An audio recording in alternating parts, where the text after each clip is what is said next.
Good afternoon. The snow is starting to melt. Things are kind of getting back to a reasonable temperature.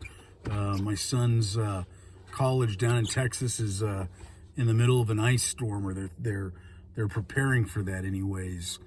One of the things that I thought about today was you and I, as believers, every now and again must give pause to where we are in life, to where we're going, where we're headed, even where we've been. Moses said in Psalm 90, Lord, teach us to number our days. It's important. It's not always a pleasant thing to do. And when you're young, you think, of course, you're going to live forever. But as you get older, you start to realize, oh, shucks, there are little creaks in my bones. And if I sleep the wrong way, I can feel it for the next day or two or longer. And you realize that, life in this world doesn't go on forever. And Moses very wisely asked God, teach us, Lord, show us. Very few people were used of God the way Moses was.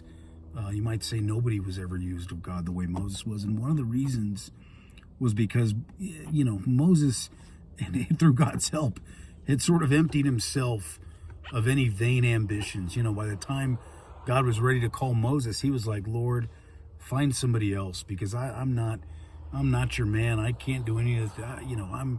I'm not it. I'm not the guy.